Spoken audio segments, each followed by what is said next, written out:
You're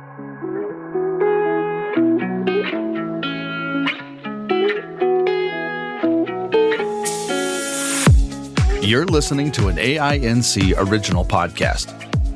We believe you don't have to do life without a compass. Let us be your guide on this amazing journey. Welcome to Navigating Life with Vision Loss. Hello, I'm Kim Wardlow. I'm your host for NLVL. We're beginning a new month, and this month we're talking about emergency preparedness and different aspects of that.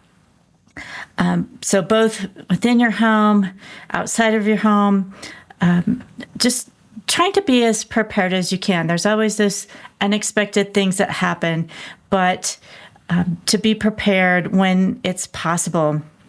And so today, and actually for today and the next episode as well, I'm going to be joined by Liz Bottner, who is an accessibility advocate and assistive technology specialist dedicated to empowering people with low vision. Through her personal experiences and expertise, she promotes inclusive solutions, especially in emergency preparedness.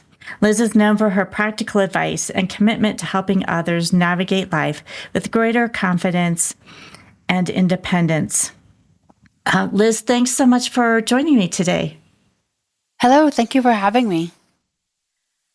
Well, let's just dive right in. Liz, can you share a bit about why emergency preparedness is so important, especially in the low vision community or folks with other types of disabilities that they are dealing with, and maybe needing some extra thought or extra things packed in your to-go bag, but extra things if you're in that low vision community and you're trying to be prepared for an emergency. Absolutely. I first want to say that being prepared as much as you can for an emergency is important no matter who you are and no matter where you are, whether you have a disability that you identify with or not. Having a disability allows for different aspects of the preparedness that may not be applicable if you don't have a disability. But I just want to first assert that this conversation is applicable to anyone and everyone. Definitely. Everyone needs to be prepared and think about these things, especially it seems like, at least here in Colorado, we are seeing more frequent fires and more cases where that preparedness is very useful and necessary. Yes. Also, I also want to mention that the idea of being prepared is just an idea, and you can never be fully prepared. And part of being prepared is being open to the fact that, oh my gosh, maybe I wasn't as prepared as I thought because I forgot this certain aspect of something that only came up because of this particular emergency that's happening right now. That is okay.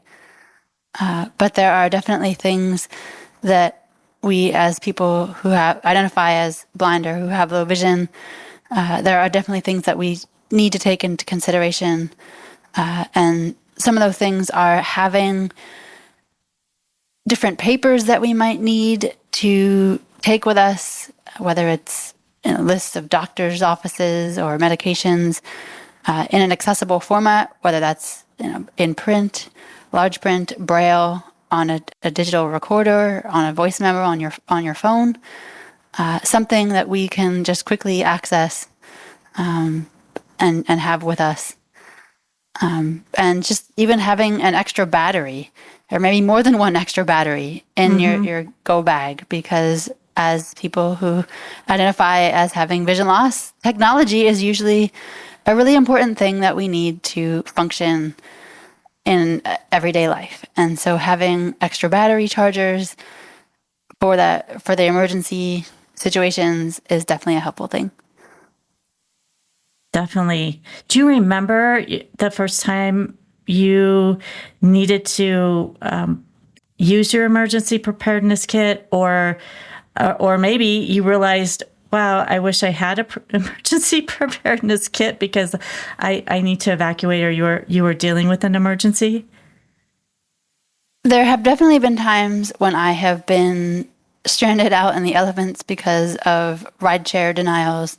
Unfortunately, with my guide dog, that happens far too often. And so I have been in situations, fortunately, I've had my gloves and my hat and my scarf as needed, but there were definitely times where I, even with those on, was very, very cold and wishing that I had somewhere else to go, but the business that I had just vacated was not able to be re-entered. And so I had to just stand out in the cold. And my dog at the time, it was usually never a huge fan after about 20 minutes of standing in the freezing cold. Yeah, I wouldn't be either. I don't I don't blame the dog for that. And let's spend a few minutes talking about preparing your home for emergencies. So, are there things you can do in your home, or how you're organizing your supplies and your emergency supplies to make it more accessible and easy to find, easy to use, maybe easy if emergency workers are needing to come into your home? Absolutely. If you have the ability to put things into a bag or several bags, and you may have several bags depending on the emergency situation type or who's maybe with you at the time. Maybe you have family members and you have one bag for if you have family members home with you at the time, and maybe a separate bag for if you're by yourself.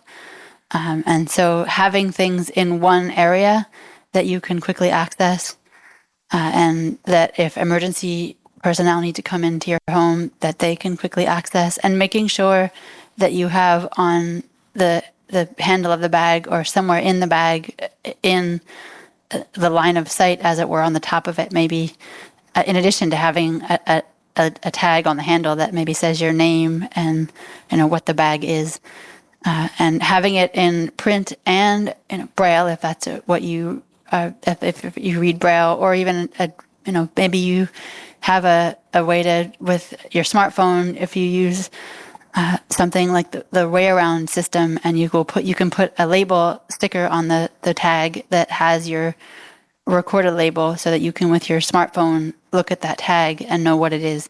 But have a way that you yourself can identify that bag, and that also that bag can be identified by emergency personnel. Also, with your technology, if you have something like a smartphone or a smartwatch, making sure that, and people don't think about this maybe, and I sometimes don't think about this, but especially on your smartwatch, having the screen curtain set to off. That way, if emergency personnel need to use the watch to find your emergency contact, and have that set up as well, if you can, they can access your watch or your phone and be able to get that information. Because with the screen curtain on, the person who is sighted may have no idea how to access your phone, and that is a fair point. In terms of organizing things in your home, just having a set spot for where you put your go bags for your emergencies.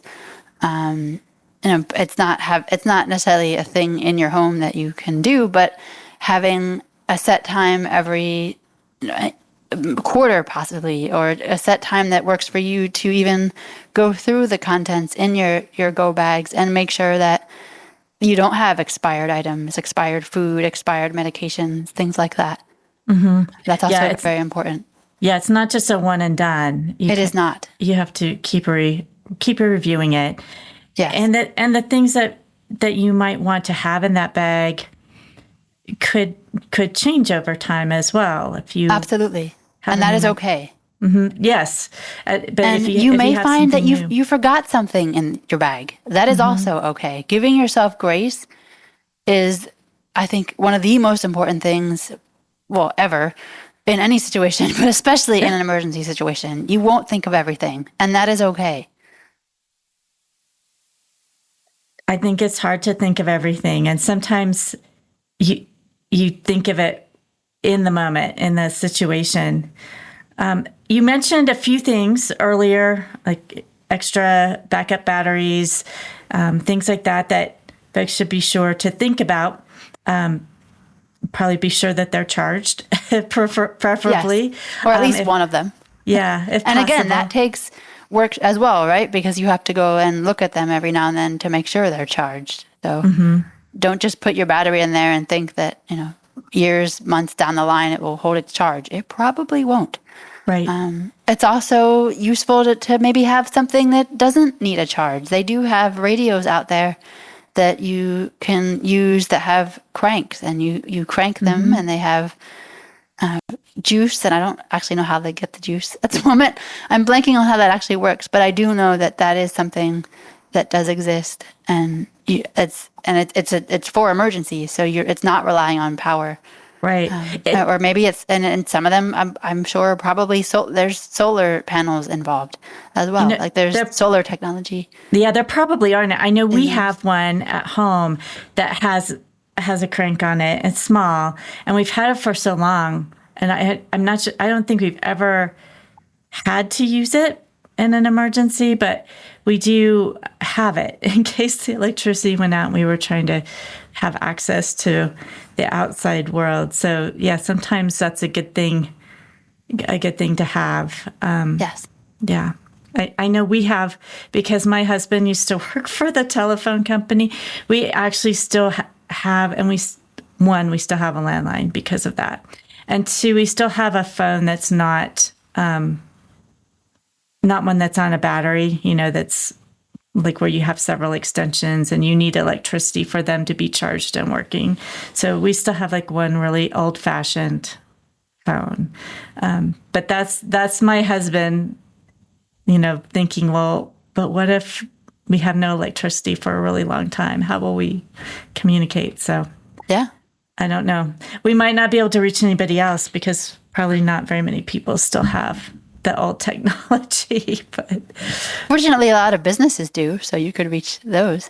Yeah, that's true. That's true. And even having a list in your go bag of local applicable businesses or emergency, fire state, the local fire station, the local police station, things like that, so that you can readily access it in the format that you are most apt to go to quickly, whether that's Braille or large print or just something. And I would even say try to have it in something in a format that is not a digital format, because in the heat of the moment, you might need something that isn't digital because maybe your phone isn't charged.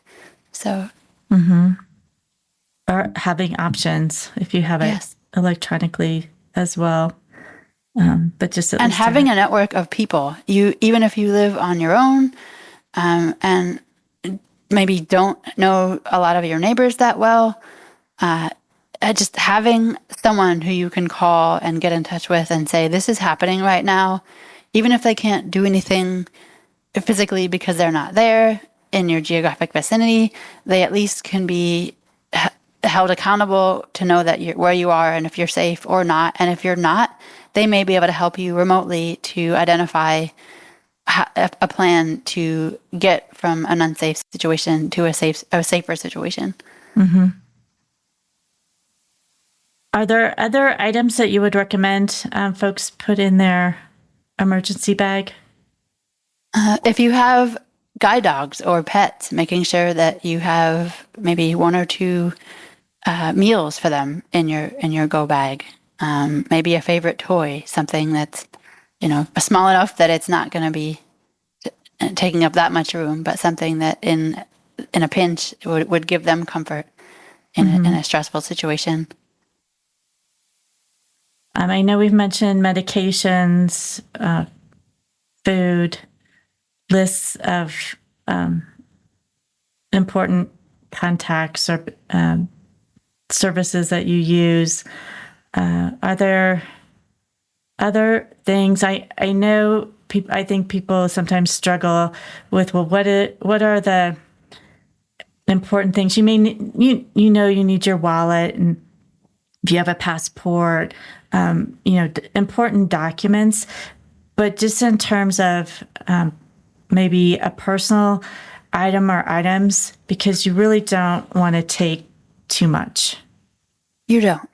But I mean, I would just say one thing you might want to take, obviously including the personal documents and things like that. Maybe one small item that maybe it's a stress ball or something that can offer you some kind of a relief from like the stress of the emergency. So something that is meaningful, but not so big that it will take up the whole room in your bag. Right. Because that's also important, is that you feel that you have some sort of an outlet, I think, to, have your, just to not focus on the stress of the situation. Mm-hmm. Well, and even, of course, if you have your phone or other devices, there might be other devices that you would want to take as well, just so if you were in an emergency shelter, you could listen to a book or something like that. Yes, but within reason. You don't want to take every device that you own, right? So you may want to prioritize what devices do I really need, and take the ones that are going to take up less room in your bag. But absolutely, and especially the blindness-related assistive technology devices, those really can't be replaced as easily. And so it does make sense why you might want to make sure that those are of a higher priority in your bag than, say, something else that would be replaceable. But don't replace them over having food and water and your important documents and other things like that. Mm-hmm. And don't replace them over yourself, because that's also important. That's the most important thing in this whole conversation.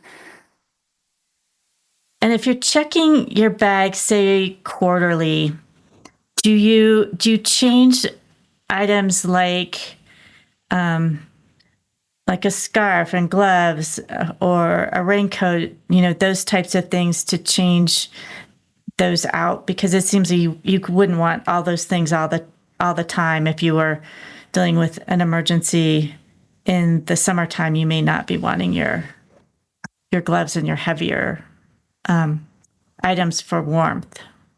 Absolutely. And I think that speaks to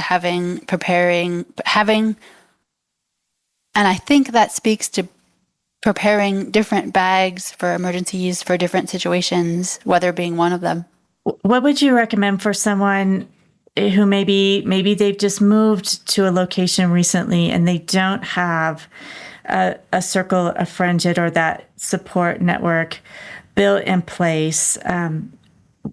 Ways to reach out or have something built in case of emergency. One thing I would recommend is, if you are renting from a place, speak with your landlord or someone maybe in your building that you are comfortable with, and ask them if they have, what the recommendations are, or what is around in terms of, agencies or the local fire station or things like that. If you're able to get on the internet and do a search for those things, definitely do that. There are local chapters a lot of times of both the blindness consumer organizations, the American Council of the Blind, and the National Federation of the Blind. So tapping into those is definitely a good resource, not just for emergency preparedness, but that is definitely a reason that would be applicable to tap into them. And reaching out, if you can locate the local blindness service agency in your area and contacting them, even if it's not to open a case, it may just be to ask them, hey, even if it is not to open up a case, you may just ask them what recommendations they have for just being aware of what agencies or things to be aware of are in your general area related to emergency preparedness. Mm-hmm. They may even offer classes in that sometimes. So, right, I have seen that in emergency preparedness. Mm-hmm. I have seen that as well. If you have emergency responders coming into your home, do you have advice on interacting with them? Obviously, they may not realize you're blind or you have low vision or you have a guide dog or those types of things. Just trying to communicate that with them, what your needs are, because if they say come this way, that's not really going to be helpful to you. One option is to call the first responders when there isn't an emergency and self-disclose that you are living at your residence and identify as having low vision or that you're blind and that you do have a guide dog, and that can be put into the notes that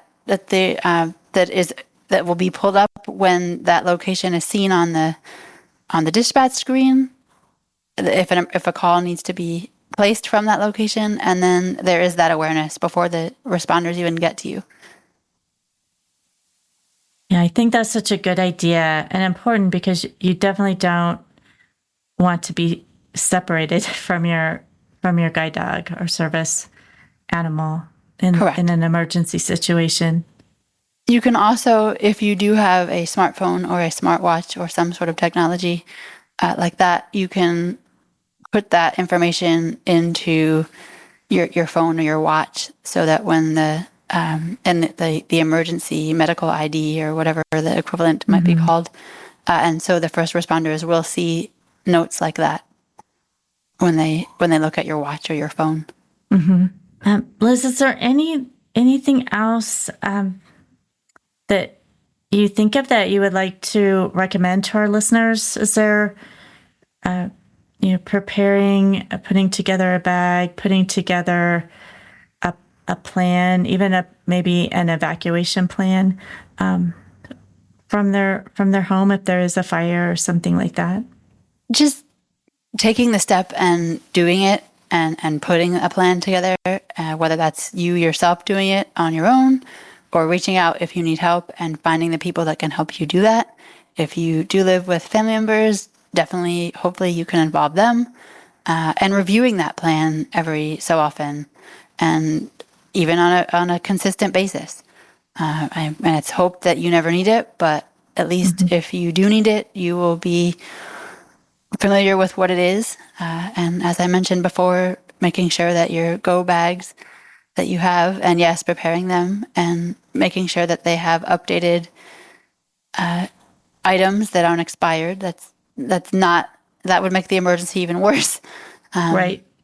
Especially with medications. And there may be some medications that you are unable to order ahead of time. And that's just the nature of those medications. But any medications that you can, it might be worth having the conversation with your doctor and explaining why you're asking and seeing what they say. Yeah, it never hurts to ask. But the most important thing really and truly is to give yourself grace and be open to the fact that you may not be fully prepared. I don't know that you can ever be fully prepared. I would venture to say that you cannot, but that is also okay. I would agree with you. But that's where flexibility comes in, because yes, the nature of it being an emergency situation is that it's not necessarily and probably won't go to plan, but the plan at least helps. I do feel like you can also over-prepare, and that isn't necessarily helpful either.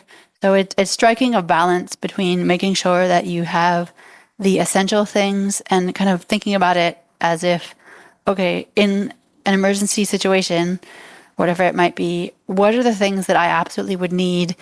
And especially what are the things that may not be as easily replaced? And make sure you have those. There are some things that you can absolutely get in a situation once you're safe, and that are not as imperative as the things that you can't as easily get, like your important documents or maybe your assistive technology devices that you use more often than others. So, but as I also said, the most important thing is yourself and making sure that you are safe. And you may have to evacuate and not take everything that you would normally take in an emergency that you prepared for, and that is also okay. So you may have to even slim down the the plan and the go bag in the time that you have. It may be mere minutes or mere seconds, but the most important thing is you and making sure you're safe. Definitely. And just building in some flexibility, grace and flexibility. Absolutely. Well, Liz, thank you so much for talking with us today and going over some of the things that we should be thinking about as we're preparing for an emergency, preparing our to-go bags, maybe more than one if we have family members, making sure we have anything we need for service animals or even pets if you're able to. Obviously, you would want to take your pet with you if at all possible. Maybe not a big fish tank or something like that, but dogs, cats, those kinds of pets, and just thinking that out. So you're taking anything that's hard to replace or irreplaceable, like some documents that could be very hard to replace, with you. And with pets, you may not be able to take them with you depending on where you're going. And so part of that emergency plan might be identifying. Plan A, obviously, yes, is I would like to take my pet with me, and that's what's happening. But plan B might be, okay, where can I make sure that my pet can go so that it's safe and well cared for? So that may take a little extra work, but it's also worth it. So that's another consideration, I think, to add. Yeah. Well, great. Well, thank you so much. So you'll be joining me again for our next episode, and we'll be talking about, we'll be moving from inside our home to when an emergency occurs and you are away from home, and how you can prepare, at least as best you can, for those things that happen outside of your home as well. Thank you all for listening. We hope that this information inspires you to prepare your emergency bag and do some preparedness so that if you are faced with an emergency situation, that you can get out, you and your loved ones, and hopefully, certainly service animals, but hopefully any pets too, can all get out safely and get to a safe location. So thank you, Liz, again, for this information for in-home. Next time we'll be talking about out of the home, and we hope that all of this advice and information helps you navigate your life with vision loss.